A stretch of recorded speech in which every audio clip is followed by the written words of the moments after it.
Now, one thing nearly all of us will be doing this winter is driving, even if it's to the grocery store. And when it comes to winter in Canada, you gotta be ready for anything.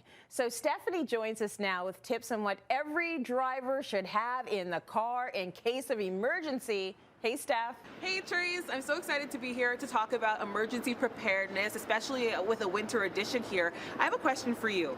On a scale from 1 to 10, thinking about your car right now, how prepared would you be if you kind of ran into an emergency? Well, we have snow tires. I mean, here's what we're missing. We're missing the emergency chocolate bar, which my father taught me was very crucial. You need to have snacks in the car. There's the antifreeze, there's the windshield wipers, there's a first aid kit. So where am I on the scale, Steph? I mean, do you even need me? That's where you are on the scale. But you know what, Trace? A lot of people wouldn't be as prepared as you as they hit the roads, especially for winter. And you know what? Knock on wood, we hope that we never run into a situation where we would need all of those things. But it's better to be safe than sorry. And during this time of the year, insurance claims go up to about 50%. So it's, again, better to be safe than sorry. Okay, that is an alarming increase, Steph, and it's so much better to be ready for any curveballs, especially since so many people right now are traveling by car.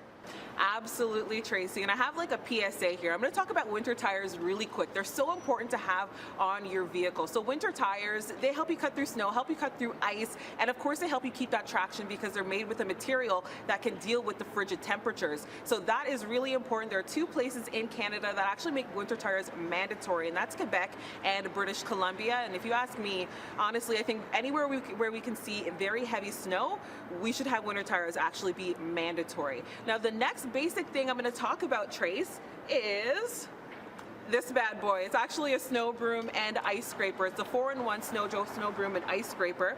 And I love this because it has a wide base here. It's made with a foam material, so you're not going to get any paint being scratched from a regular brush. It also has an extendable arm that goes like so. It's really easy to use. So it goes from 30 to 49 inches.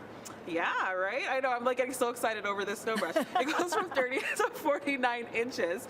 And so that means that you can use it on your compact car, your SUV, your pickup truck, so it's easy to get that heavy, wet snow off of your vehicle. And my favorite feature on this, Tracy, has LED lights. Oh. Yeah, I know, right? Why have you seen a snow broom that has LED lights on it? So these LED lights will help illuminate the area that you're working in, and it also acts as an emergency light as well. So you can also use it, set it down at the side of your car if you are in an emergency situation, and you're good to go.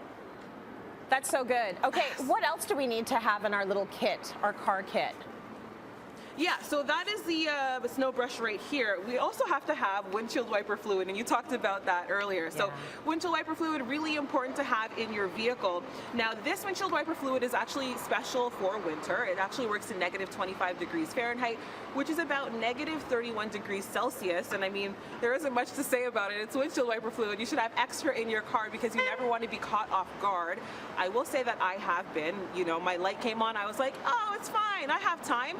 And then you're driving through a recent snow where you have that dirt and that grime really kicking up on your windshield. All of a sudden I couldn't see, Trace. Yeah. All of a sudden I was reaching for my water bottle like, oh my God, like maybe I could use this to like give me some like vision here because I couldn't see. Yeah, no, that is the worst situation. It's the worst feeling to have zero visibility in the car. I have been caught as well when I was a videographer because I was always go, go, go. I didn't always have time to refill, and you really need to do that. So, okay, we've done the basics, I believe. What do we need if we get into more complicated situations like, God forbid, a flat tire or a dead battery? Yeah, so you know what? A lot of cars nowadays come with a spare tire in the trunk. So my tip for this is to definitely look through your vehicle. Do you have a spare tire? What tools do you have to actually get that tire onto your vehicle? Really important to actually look at your spare tire before you actually get into that situation because first of all, you need to know where it is. and you also need to know, if it's inflated and if it's going to work with your car. So the next thing that you need to do, of course, is have a roadside emergency kit, which is what I have here.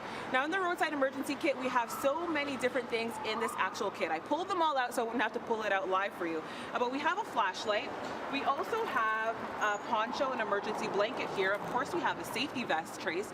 And you're worried about that dead battery? We've got jumper cables. All you need is a good Samaritan to stop and actually allow you to give your car a good start.